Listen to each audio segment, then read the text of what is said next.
Olá, meus irmãos, meus amigos, a paz do Senhor Jesus. Graças a Deus, estamos hoje começando, estudando a lição de número 5. Estamos aqui com o pastor e professor Exídio, como sempre, o ministrador das lições da Escola Bíblica Dominical. E a lição hoje, número 5, tem por título O Avivamento na Vida da Igreja. Estamos falando diretamente do estúdio da Igreja Evangélica Assembleia de Deus de Brasília, área especial número 8, setor D, Taguatinga Sul, que tem como pastor presidente desse grande campo da ADEB, pastor Ocival Pereira Xavier.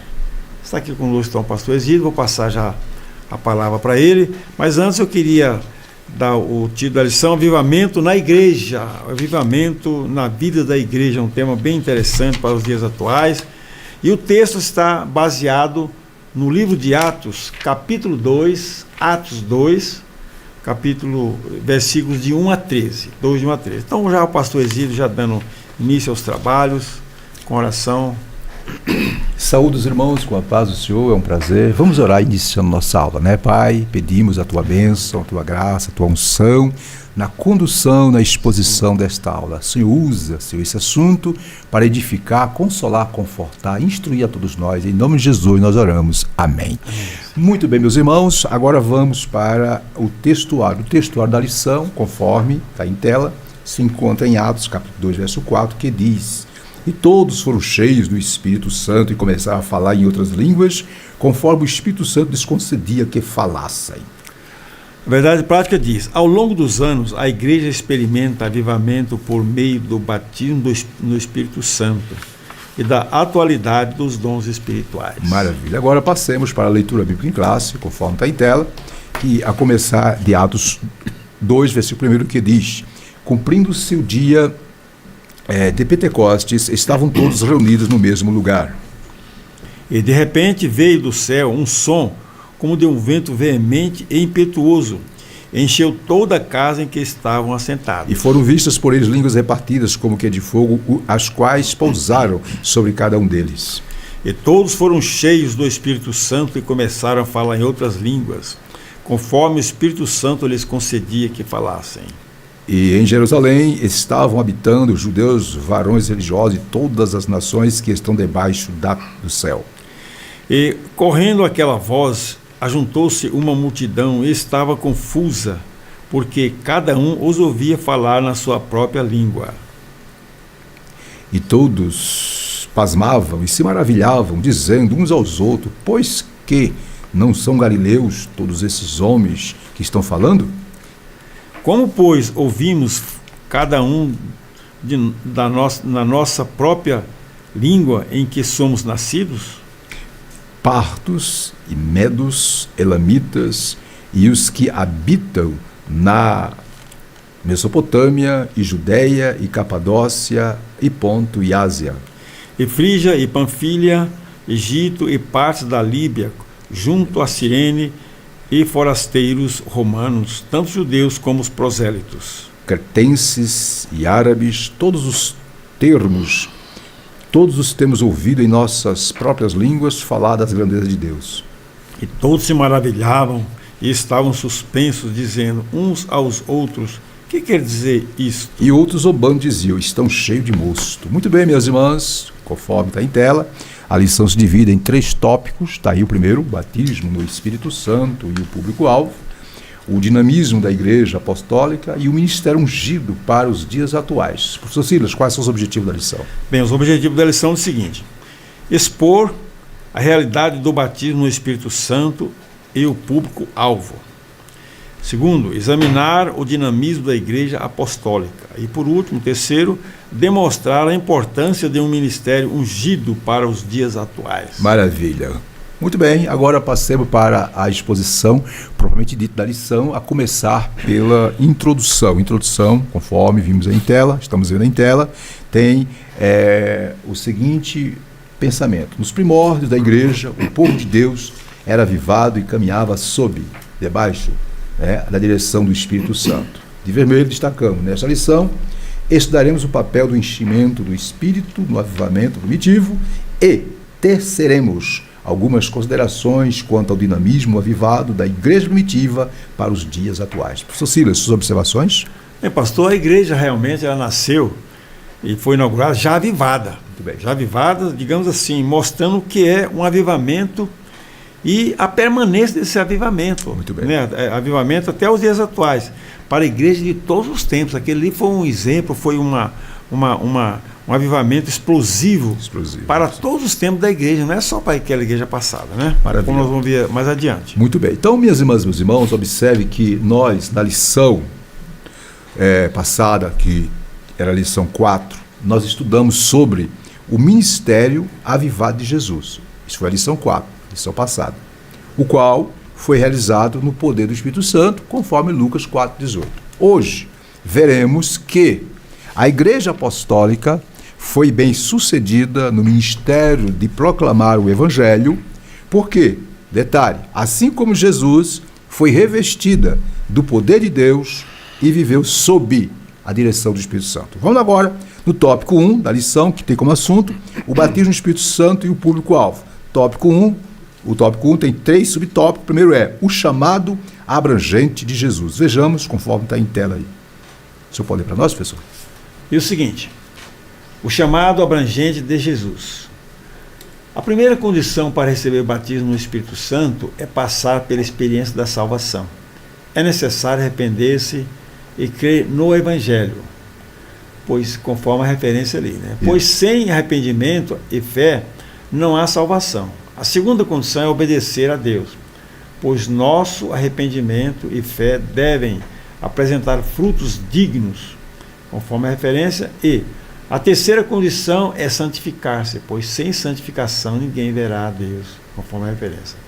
Aí tem, o chamado de Jesus é para todas as pessoas, e ele antecede a experiência do batismo no Espírito Santo. Muito bem, professor. E aí, o que a gente tem a dizer sobre esse ponto, como o irmão falou lá, né? O batismo do Espírito Santo é para os salvos, né? É para os salvos, mas tem que obedecer. E outra coisa, depois de batizado, ele tem que ter o desejo também de ser batizado com o Espírito Santo. Muito uma referência. Ele obedece, está na igreja, está tudo, mas ele tem que buscar também essa promessa, né? O batismo do Espírito Santo, que é para o salvo que obedece a Jesus Cristo. Né? Como o irmão falou, que a experiência da salvação é um excelente começo para ele receber o batismo do Espírito Santo. Muito bem. Minhas irmãs, meus irmãos, como foi visto com clareza aí na lição, que o primeiro passo é a experiência de salvação. É através da salvação que vem as outras bênçãos. E eu quero fazer a seguinte observação para clarear esse ponto 1, sobre o chamado abrangente de Jesus. Observe, o Novo Testamento ensina que a salvação é uma coisa e o batismo do Espírito Santo é outra. Viu, irmãos? São duas bênçãos espirituais distintas concedidas por Deus em Cristo. Observe, quem nasceu de novo tem o Espírito Santo. Essa verdade é ensinada com clareza no Novo Testamento. Portanto, o Espírito Santo habita em todos os crentes em Jesus, sejam eles pentecostais ou não. Batizados ou não, Isso, batizados ou não. Em Efésios 1:13 diz que, ao crermos, fomos selados com o Espírito Santo. 1 Coríntios 3,16, 1 Coríntios 6,19 diz que nós temos o Espírito Santo. Fechando. Portanto, quem não tem o Espírito Santo não é de Cristo, como diz Romanos 8,9. E aí, observe, os discípulos, isso aqui é ponto. Antes do dia de Pentecoste, já eram salvos, tinham a vida eterna e tinham o Espírito Santo, conforme Lucas 10:20 e João 20:22.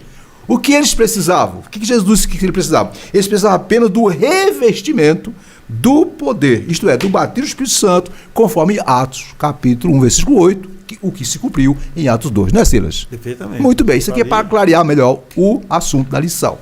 Agora, o ponto 2 vai falar que a promessa, isto é, do revestimento, é para todos, não é somente para alguns iluminados. Conforme está em tela, vejamos. 1.2. A promessa é para todos os salvos. Os primeiros a receberem essa manifestação sobrenatural do Espírito Santo foram os discípulos. Como já falamos, que salvos, observe, se reuniram, né, no cenáculo para perseverar em oração. Eles esperavam o quê? O cumprimento da promessa feita por Jesus. Que promessa é essa? Ser revestido do Espírito Santo. Aí nós grifamos. E de repente o Espírito foi derramado sobre todos, os que estavam reunidos e assentados na casa, conforme aí Atos 2. Ao final do 2º capítulo de Atos, o apóstolo Pedro afirma que a promessa diz respeito a vós, a vossos filhos, a todos os que estão longe, a todos quanto de nosso Senhor chamar. Ok? Atos 2:39. Aí nós fechamos de vermelho aí, gente. Então, observe, meus irmãos. O texto bíblico atesta a abrangência atemporal e perene da promessa. O batismo do Espírito Santo, portanto, não foi só para os dias dos apóstolos, é para todos salvos em todas as épocas, cultura e geografia, né, Silas? Claro. Sua observação, Silas. Pastor, assim como o desejo de Jesus Cristo, de Deus, a salvação é para todas as pessoas, a salvação. Isso. Agora, uma vez salvos, a promessa é para todos os salvos. Sim, uma vez salvos, é para todos os salvos, a promessa, né, o desejo do Senhor Jesus é sempre edificar e fortalecer a sua igreja. Isso. Né? Então a promessa do batismo do Espírito Santo é para os salvos que compõem a igreja do nosso Senhor Jesus Cristo. Maravilha. Ainda sobre esse ponto 2, a promessa é para todos, eu quero trazer alguns informes para jogar mais luz. Observe, minhas irmãs. Ao despedir-se dos discípulos, Jesus determinou-lhes que não saíssem a pregar antes do recebimento do poder do alto. Está em Lucas 24:49. O batismo com o Espírito Santo, portanto, é prometido, como disse Silas, a todos os salvos, independentemente. Portanto, observe, é uma experiência para todos que creem em Cristo. Nós vemos essa experiência em Atos 10:4:4, Atos 19:4:4, que após crer, receberam o dom do Espírito Santo. Fechando. Portanto, esse 1.2, sua promessa que é para todos, não há, viu, irmãs e irmãos, não há restrição de tempo, de geração, é de geração em geração. O propósito principal do batismo é o revestimento. Você já foi vestido do novo homem em Cristo quando foi salvo. E o que é o batismo? É o revestimento para com mais poder e graça fazer a obra de Deus. Né, Silas? Perfeitamente. Dito isso, vamos lá para o ponto 3, que é sobre o engano dos cessacionistas. Vamos estar em tela. E o que esses ensinadores, teólogos, essa corrente ensina, né? Ele ensina que os dons espirituais e o batismo foi para a igreja apostólica, né, Cira? Aí em tela, você pode ir para lá, Cira? Bom, o tópico 1, ainda no tópico 1, né? Isso. Que é o último ponto desse tópico, é o engano dos cessacionistas. Isso. Diz aí, o cessacionismo é uma corrente da teologia reformada e de algumas igrejas históricas que afirma que os dons espirituais cessaram na vida da igreja.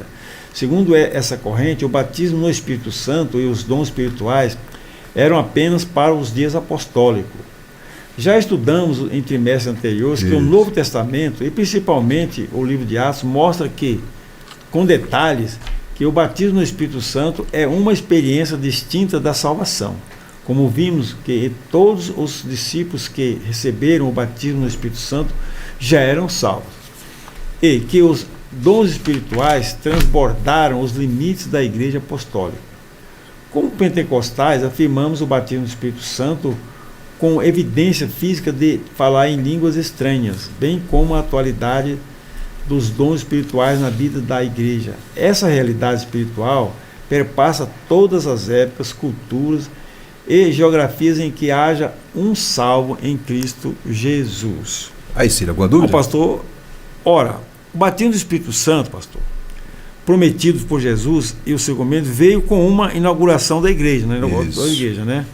E a igreja prossegue atuando, evangelizando até o arrebatamento da igreja. Com certeza. Se o Salvador Jesus, o Espírito Santo que habita na igreja, é o mesmo da igreja primitiva, então por que só o batismo do Espírito Santo foi alijado, foi tirado, né? Não, só ele que não continua. Né? O texto de Atos 2:39 é claro: vossos filhos e todos que estão longe, quer dizer, ou seja, prolonga nas gerações futuras da igreja, né? Quer dizer, o Espírito Santo continua sendo o mesmo, Jesus Cristo mesmo, né? E a salvação é a mesma, desde o primeiro. Então o batismo continua. Muito bem. Né? Excelente. Observe, como disse Silas, viu, meus irmãos? Essa teologia, ela ensina que os dons espirituais e o batismo são para que época, Silas? Para todos. Eles ensinam só para lá. A época apostólica. A pergunta, Silas, que não quer se calar: o diabo mudou? Não mudou. Os problemas acabaram? De forma alguma, pastor. Muito bem. Então, observe. Agora, minhas irmãs, meus irmãos, eu quero trazer alguns informes. A nossa declaração de fé, que aqui está o quê? Um esboço teológico né, do que nós cremos sobre o Espírito Santo, enfim, toda a nossa teologia. Aqui tem um esboço do que cremos. Na página 167, a Declaração de Fé Nossa diz o seguinte, da Assembleia de Deus: a experiência pentecostal não ficou restrita ao dia de Pentecostes. Ela acontece no cotidiano da Igreja de Cristo, na terra ao longo dos séculos. Isso é ponto, conforme Atos 2:39. A promessa do Espírito Santo diz respeito aos últimos dias, e não somente à era dos apóstolos. Detalhe, Pedro, ao citar o profeta Joel, substituiu, é a nossa declaração de fé, substituiu a expressão derramarei o meu espírito por derramarei do meu espírito, o que indica um ponto de partida. Isso mostra que o Pentecoste, o que aconteceu lá no dia de Pentecoste, Atos 2, foi o início da dispensação do Espírito, conhecido também como dispensação da graça. Portanto, observe, Pedro citou Joel 2, 28 e 29, e parou por aí. Só que lá no livro de Joel, a profecia continua, nos versículos 30 a 32, que refere-se a juízo. Portanto, esse derramado do Espírito Santo, e teve o início no dia de Pentecoste, e se estender-se-á até os últimos dias, até a vinda de Cristo em glória. Ok, Silas? Isso não muda, né? Nós respeitamos as posições contrárias, teológicas, mas essa é a posição da Assembleia de Deus no Brasil. Deus abençoe, e vamos passar para o próximo tópico, que é o quê? O dinamismo da Igreja Apostólica. Conforme está em tela, vejamos, a Igreja nasce avivada. Está em tela aí, ó. Do ponto de vista histórico, a igreja passou a existir no dia de Pentecostes. Isso ocorreu sob a atuação do Espírito Santo. A igreja nasceu avivada, assim como o tabernáculo foi consagrado pela descida da glória divina e o templo também. A igreja foi consagrada pela descida do Espírito Santo em Atos 2. Dia azul, nós colocamos em destaque, foi no dia de Pentecostes, Atos 2:33, que o Senhor da igreja iniciou o maior avivamento da história humana.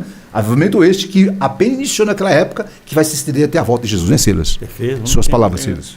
Pastor, eu costumo dizer que a igreja, ela foi inaugurada como se fosse uma explosão. Isso. Né? Quer dizer, a descida do Espírito Santo caiu assim como a explosão de uma bomba, né? Chamou a atenção de todos, né, pastor? Muito bem. De todos que viram aquele fenômeno sobrenatural, caindo sobre a igreja, meus irmãos. Essa foi a maneira que o Senhor Jesus, o cabeça da igreja, certo? Quis mostrar ao mundo o que é a sua igreja e como nasceu avivada a igreja. E ele quer que essa igreja, olha, irmão, quem quer mais ver a igreja avivada do que o próprio Jesus Cristo? Com certeza. Ora, então não adianta a igreja ser avivada só naquele período. Então a igreja continua avivada, vai ser avivada. Enquanto o Espírito Santo permanecer na igreja, ela será avivada. Muito bem. Ainda sobre esse ponto, sobre a igreja nasce avivada, conforme está no tópico 2 e 1, eu quero trazer algumas observações para ampliar os horizontes. Observe, a igreja avivada, isso aqui é detalhe, minhas irmãs, meus irmãos, a igreja avivada e cheia do Espírito Santo passou a existir, repetindo, quando, pastor? No dia de Pentecostes. Está claro. Foi nesse dia, conforme Atos 1, 4 e 5 e Atos 2, 33, que deu início o cumprimento, viu, Silas? Perfeito. Da promessa do Pai sobre o batismo com o Espírito Santo. Nós estamos aqui enfatizando, iniciando o maior avivamento da história conforme a nossa declaração de fé. E aí vem uma pergunta que não se quer escalar.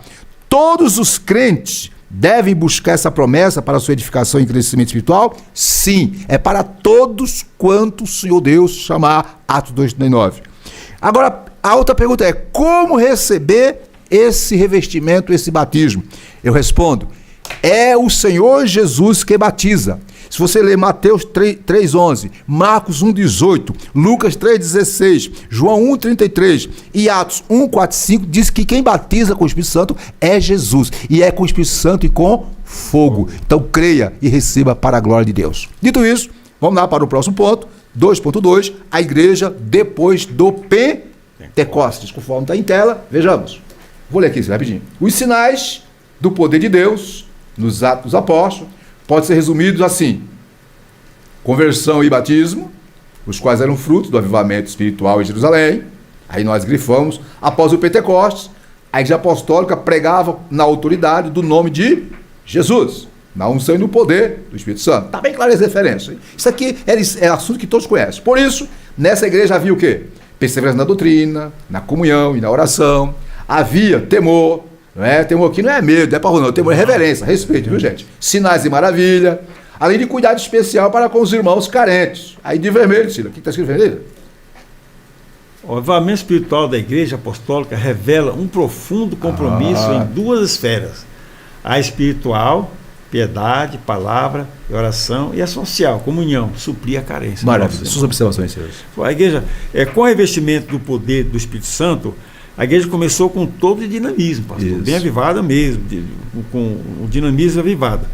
Os apóstolos, todos ali, né, que foram batizados no Espírito Santo, não podia ser diferente, quer dizer, o dinamismo dele, o entusiasmo dele com a presença do Espírito Santo para prosseguir pregando o Evangelho. Inclusive o seguinte, a primeira pregação e as pregações foram tão contundentes que houve sinais, maravilhas, houve salvação, quer dizer, então a salvação e sinais e maravilhas é para todos os tempos da igreja. Enquanto ela permanecer a igreja avivada, dinâmica, com a presença do Espírito Santo, combatindo o Espírito Santo e revestido com os dons espirituais, meus irmãos, não tem diabo que segura a igreja. Silas, e aqui para nós, é para quem quer e crer, né, Silas? Se a pessoa não crê, problema dela, né, Silas? Está na expulsão. É só chegar na dispensa e pegar. Isso. Agora, irmãos, eu quero trazer uma observação para clarear mais esse ponto. Essas observações são para clarear. Observe, a igreja depois de Pentecostes. Escute, as experiências vividas na igreja primitiva, após o Pentecostes, revela o quê? Revela o que acontece quando uma igreja é avivada. E quais são as coisas que mostram? Observe. Primeira coisa que revela, conversão de almas. Observe que após o revestimento do Espírito Santo, Pedro, Atos 2,14, pregou aquele sermão e quase 3.000 almas foram convertidas. Além de conversão de almas, revela milagres e maravilhas, Atos 3, né? Também, uma igreja avivada, ela tem na sua experiência a continuidade do batismo com o Espírito Santo. Atos 8, 14, 17, 10, 4, 4, Atos 19, etc. Uma outra característica da igreja avivada, né, a igreja pós-Pentecostes, é a igreja que se dedica à obra missionária. Você pode ver que a igreja passou a ter uma dedicação exclusiva, essencial à obra missionária. E a ação social. Então, quais são as características de uma igreja avivada? Primeiro, pregação do Evangelho na ousadia, no poder do Espírito Santo. Segundo, conversão de almas. Terceiro, milagres e maravilhas. Quarto, dedicação à obra missionária. E a ação social e o contínuo revestimento do Espírito Santo. Perfeitamente. Tá certo, Ciro? E não é isso que nós, Assembleia de Deus, vivemos? Cara, vivemos. E tá para todo mundo ver isso, sinais e maravilhas, né? Deus operando, a igreja avivada, almas sendo salvas, a igreja expandindo cada dia mais. E não é segredo, a razão do porquê que a Assembleia de Deus no Brasil e no mundo inteiro se tornou o que se tornou, é exatamente a experiência do Pentecoste. Isso. Vamos agora para o próximo tópico. Alguma dúvida, algum ponto, alguma observação sobre o tópico 2? Então vimos de dinamismo da igreja, no tópico 2, né? Vimos que a igreja nasce avivada, depois continuou avivada, e agora vamos falar de um ministério ungido para os dias atuais. Né? Assim como aconteceu na era apostólica, durante toda a história da igreja, que conhece a história da igreja sabe muito bem, houve grandes momentos, né? Óbvio que houve na história da igreja momentos de crise, porém em todos esses momentos a igreja foi vitoriosa. Houve a reforma a partir de 1517, depois veio a partir do século XVIII em diante grandes avivamentos, aí começou o Espírito Santo a trabalhar de forma mais diferenciada e hoje somos o que somos graças ao operação do Espírito Santo. Mas o que fazer? Próximo tópico, um ministério ungido para os dias atuais. Vejamos aí em tela. Ciro, você pode ler para nós? Vamos lá, unção no Espírito Santo. Isso. A pregação cristã deve ser acompanhada de poder, sinais e milagres. Esses sinais podem ser manifestos por meio de salvação devidas para Jesus. Isso. Expulsão de demônios, imposição de mãos sobre os enfermos, para serem curados conforme Jesus declarou que aconteceria. Marcos 16. Ali vem de vermelho. Um ministério avivado, ungido pelo Espírito Santo, é indispensável à missão da igreja nestes dias. O que você acha? Pastor, Jesus no seu ministério, lá em Lucas 4:18, quando ele se refere, estava na sinagoga, né, abriu o livro e fala assim, o Espírito Santo do Senhor está sobre, quando abriu aquele rolo de livro, está sobre mim, pois me ungiu. Então anunciava a salvação, o próprio Jesus, né, o reino de Deus, além dos sinais que fazia, sinais, milagres, maravilhas, né? A sua palavra ungida atrair multidões, e muitas pessoas criam no Evangelho. E ele quer que a igreja, nos seus servos ungidos também, que sejam ungidos também, né, preguem e anunciem as boas novas com sinais, né? E basta ver lá em Marcos 16 que ele fala: ide por todo mundo, anunciar o Evangelho, tal, quem quer for batizar, tal. E esses sinais seguirão quem querer. Então, essa unção, irmão, ela vem acompanhada de sinais. Quem é batizado com o Espírito Santo, quem prega o Evangelho com unção, meu irmão, sempre tem algo que vem. A alma se rende ao Senhor Jesus. Isso, que o maior milagre é a conversão de alma. E a primeira, então, a alma se rende, e depois, vamos dizer assim, os outros são quase como uns requisitos para sinais, né? Isso. Muito bem, muito bem. Então observe, meus irmãos, que assim como Jesus, nós vimos na lição passada, lição 4, que o segredo do sucesso do mistério de Jesus foi ser cheio, ser ungido do Espírito Santo. Isso. A mesma coisa acontece com a igreja, aconteceu com a igreja primitiva.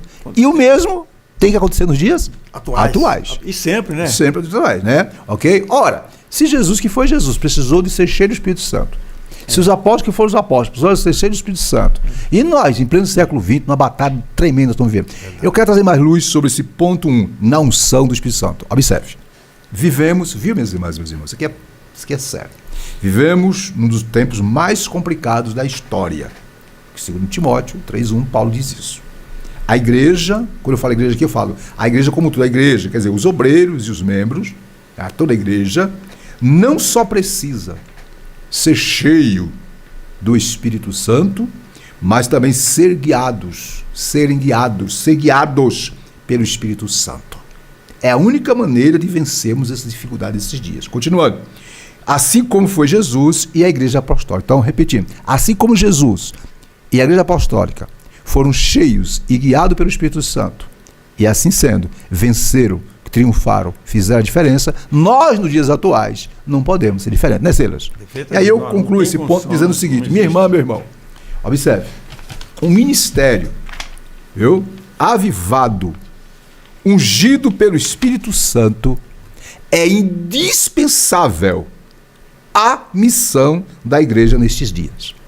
Somente a unção do Espírito Santo, viu, minhas irmãs e meus irmãos, o revestimento do alto, é que pode ajudar-nos a viver de maneira santa e habilitar-nos a realizar com eficácia a obra do Senhor Jesus Cristo, não é, na face da terra.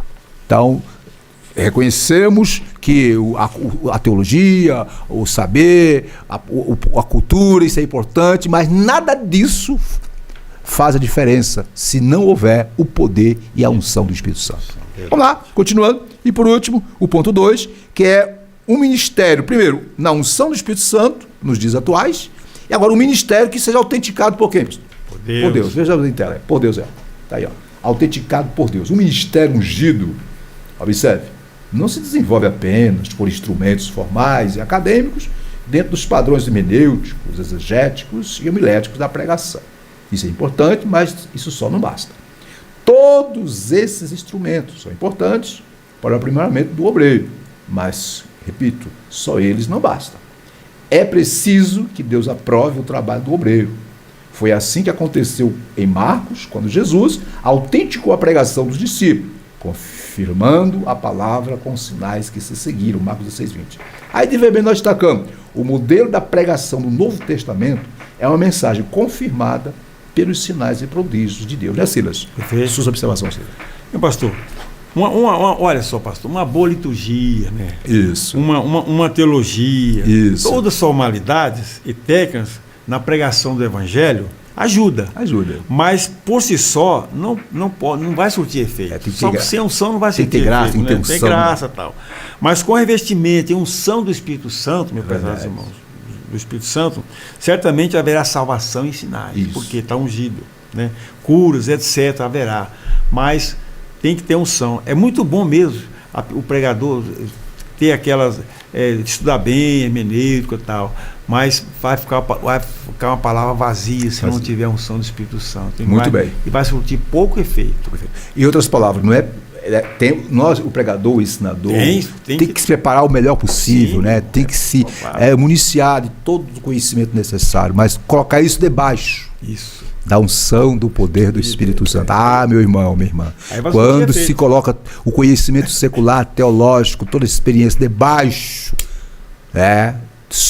debaixo da unção do Espírito Santo, o fogo cai, milagres acontecem, almas são transformadas e o nome de Deus é glorificado. Viu, meu irmão? Eu quero trazer mais observação sobre esse ministério autenticado por Deus. Escute, existe, já foi dito, vou repetir, uma grande diferença entre o ministério formal, humanista, tecnicista, e o ministério ungido pelo Espírito Santo. Ok? Quem apenas se apoia nas ferramentas humanas para pregar o Evangelho pode ser um bom palestrante, um bom coach, pode ser um bom professor, mas não vai fazer diferença. Porque sem a unção não faz diferença, né? Porque é o Espírito Santo que, através da palavra, convence o coração. Mas vamos voltar para cá, ainda nesse ponto aqui, observa. O propósito da unção, minhas irmãs e meus irmãos, é renovar, capacitar e autenticar o servo do Senhor para desempenhar a obra de Deus, pois ela é realizada não por força, nem por violência, isto é, não de forma racional, não de forma humana, mas pelo Espírito, diz o Senhor dos Exércitos, Zacarias 4:6. Então, meu irmão, minha irmã, é isso aí. Quer que Deus manifeste a sua glória do seu ministério, na sua igreja? Quer que os cultos na sua igreja sejam uma bênção? Dependa 100% da unção do Espírito Santo, assim como Jesus dependeu e a igreja apostólica dependeu. Desceras. Maravilha. Meus irmãos, continuando, vamos lá para o último ponto, do tópico 3, que o tópico 3, estamos falando sobre o ministério ungido para os dias atuais, e o ministério ungido por Deus, ele tem um único objetivo, que é o ponto 3, que está em tela. Qual é o objetivo, professor? Qual é o objetivo? Vamos lá então, glorificar a Cristo. Muito bem, então lê para nós. Vamos lá então. O ministério ungido pelo Espírito Santo glorifica a Cristo e não o homem. Não por acaso nosso Senhor declarou que a missão do Espírito Santo é glorificá-lo, conforme a referência. Assim, toda mensagem do Evangelho é atividade sob a direção do Espírito Santo devem glorificar a Cristo.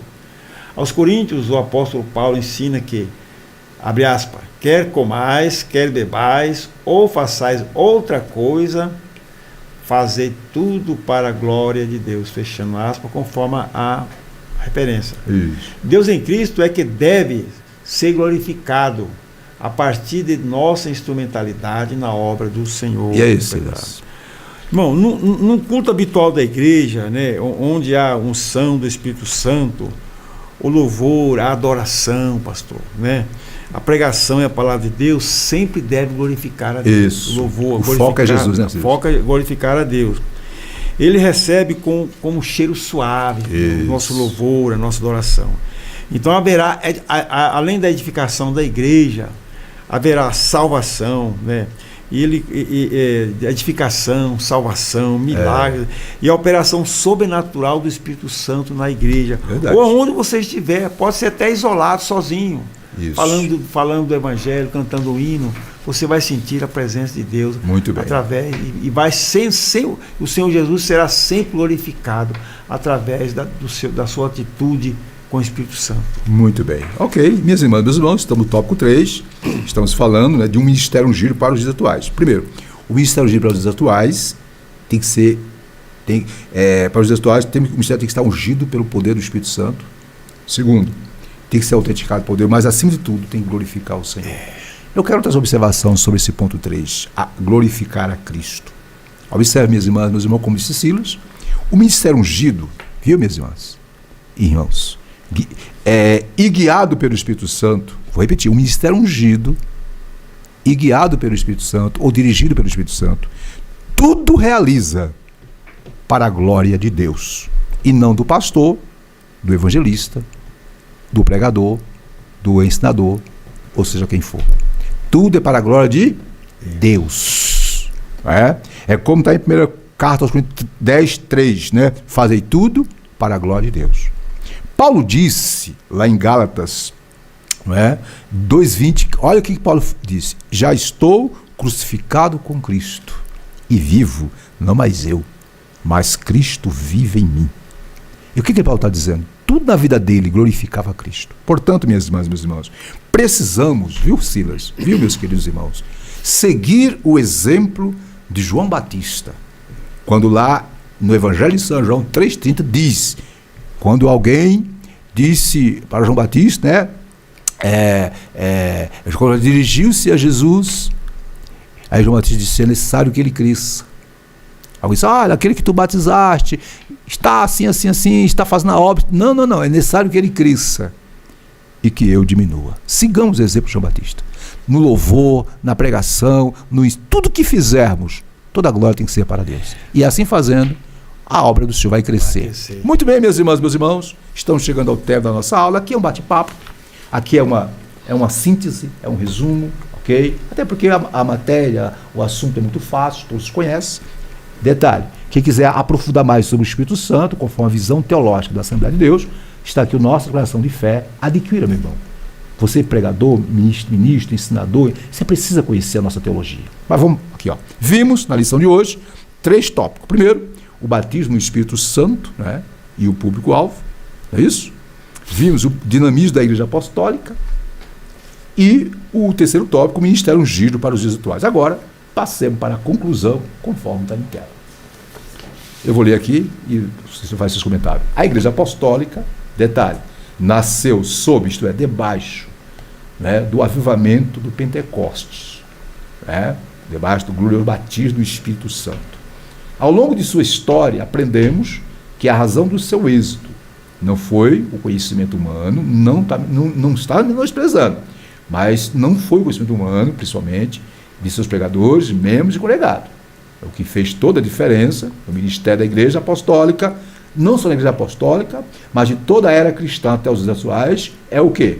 A unção do Espírito Santo sobre essa igreja. E aí, de vermelho, não podemos deixar a chama apagar. A unção do Espírito continua disponível hoje. É só crer e tomar posse. Silas, sua palavra final. Pastor, a igreja, isto é, os seus membros, os membros da igreja, né, irmãos, devem sempre buscar o revestimento no Espírito Santo. Isso. Aliás, o batismo do Espírito Santo para melhor se entusiasmar, né? Então ele vai fazer a obra de Deus com alegria, com entusiasmo, pastor, e vai acontecer resultado. Haverá salvação primeiramente, salvação, verdade. E depois os milagres. E Deus vai ser com essa pessoa, ou com a igreja, que buscar esse revestimento, e vai ser uma pessoa, ou a igreja bem avivada. Muito vai bem. fazer a diferença no mundo, pastor. Centro do século XXI, pós-modernidade, uma sociedade altamente secularizada, né? Altamente ceticista, materialista. Queridos, aí eu fico pensando naquela visão de que os dons espirituais, o revestimento de poder, foi só para os apóstolos. Uai, meu Deus do céu! E hoje, diante desse mundo conturbado, eu quero concluir a minha fala, viu, minhas irmãs, meus irmãos, com o seguinte pensamento. Escute. Para a igreja do século XXI, isto é, para que a igreja do século XXI possa cumprir ou cumpra a missão que ela tem, que é pregar o Evangelho, levar o Evangelho a todas as almas, é preciso seguir o exemplo, o modelo da Igreja Apostólica. Primeiro, ser revestida do poder de Deus. Segundo, viver sob a direção do Espírito Santo. Terceiro, cultivar os dons espirituais. E em tudo, glorificar a Cristo no Espírito Santo. Aí está o segredo. O que fazer, pastor? É crer, tomar posse. E como é que eu faço para receber esse poder? Peça a Jesus. Ele quer batizar, quer revestir. É para todos, né, pastor? Isso, Deus abençoe. Salvos, né? Cisa com você. Bem, meus irmãos, graças a Deus terminamos mais uma lição, né, com a ministração do pastor Exídio, graças a Deus, uma bela explicação. E agora nós vamos fazer o término, mas antes eu quero chamar a atenção dos irmãos para a próxima lição, próximo texto da lição, que tem por título, a lição número 6, se Deus dá, se não acontecer arrebatamento da igreja, né, pastor? Haverá a escola dominical, né? Então, de 5 de fevereiro, que tem o título da lição vindoura, o avivamento no ministério de Pedro. Os irmãos vai ver logo no início, depois do Pentecostes, como Pedro levantou todo em ímpeto, né?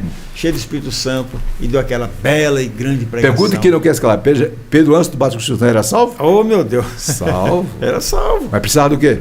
Revestimento do batismo do Espírito Santo, como a promessa, né? Maravilha. Então, isso é assunto, pastor Egídio, isso é assunto da próxima aula. A próxima aula, se Deus quiser, irmão. Não perca a próxima aula, viu, meus irmãos? Graças não perca a Deus. a próxima aula, não. Maravilha. Muito bem. Podemos? Podemos desejar aos irmãos, né, um bom proveito nesta aula. Amém. Não falte a escola dominical. Seja um aluno exemplar na escola dominical.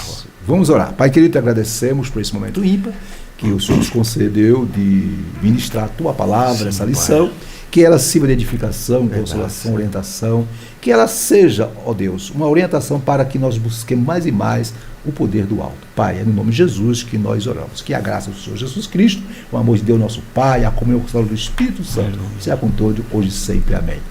A Deb, em 2023, anunciando o Evangelho até o fim. A vitória é nossa, pelo sangue de Jesus. Até a próxima. Se Deus quiser, até a próxima, meus irmãos.